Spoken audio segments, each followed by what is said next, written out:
Hello everyone, कैसे हैं आप लोग। मैं उम्मीद करता हूँ बहुत अच्छे होंगे लोग। तो आइए हम लोग पढ़ते हैं एक न्यू टॉपिक जो हमने एक लास्ट वीडियो में बताया था, मास, और उसके बाद हम लोग पढ़ने वाले थे क्या, वेट। तो आइए आज हम लोग पढ़ते हैं वेट के बारे में। आखिर में वेट होता क्या है और मास।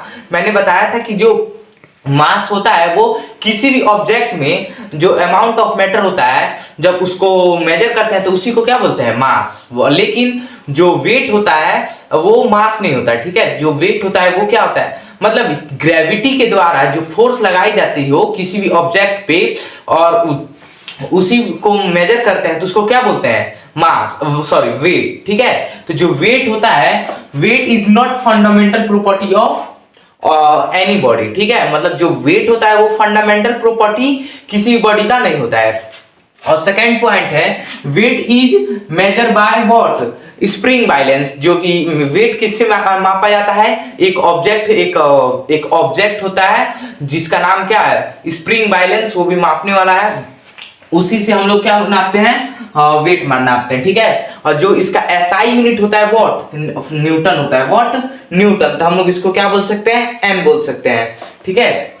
It is a vector quantity, ये अपना डायरेक्शन चेंज करता रहता है। और जो मास होता है वो क्या होता है, एक स्केलर क्वांटिटी होता है, बट ये एक वेक्टर क्वांटिटी होता है, ठीक है।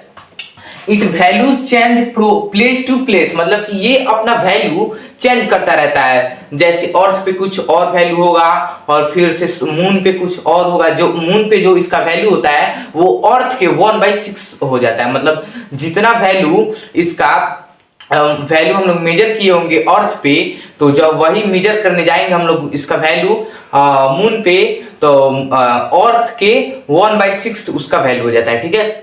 और ये अपना क्या होता है, अपना पोजीशन चेंज करता रहता है, सॉरी पोजीशन नहीं, ये अपना वैल्यू चेंज करता रहता है प्लेस टू प्लेस। जैसे कि अर्थ पे कुछ और इसका वैल्यू रहेगा, मून पे कुछ और इसका वैल्यू रहेगा, मार्स पे कुछ और, मतलब अलग अलग जगह पे और ये अपना वेट चेंज कर सकता है, ठीक है। और ये मैं एक और क्वेश्चन यहाँ से बनता है, क्या कभी वेट जीरो हो सकता है, क्या कभी वेट जीरो हो सकता है? ऑफकोर्सली, क्योंकि जहां पे ग्रेविटी नहीं होगी तो वहां पे जरूर ये वेट जीरो होगा, ठीक है।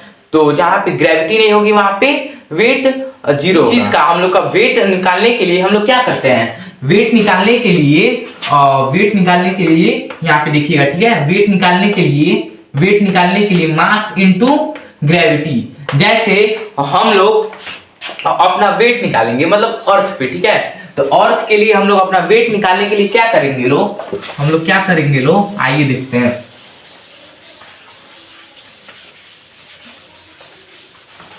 ठीक है, हम लोग जब अपना वेट निकालेंगे फॉर एग्जांपल कोई एक ऑब्जेक्ट है, क्या, कोई एक ऑब्जेक्ट है, इसका मास कितना है 25 केजी, व्हाट, 25 केजी, ठीक है। अब इसको हम लोग क्या निकालना है, इसका वेट कितना होगा। तो जब वेट निकालने के लिए पता है क्या करेंगे, मास इनटू ग्रेविटी, ठीक है, acceleration due to gravity, sorry, जो gravity acceleration due to gravity, ठीक है। तो वेट निकालने के लिए मान लीजिए कितना है 25 KG, what, 25 KG into gravity 9.8।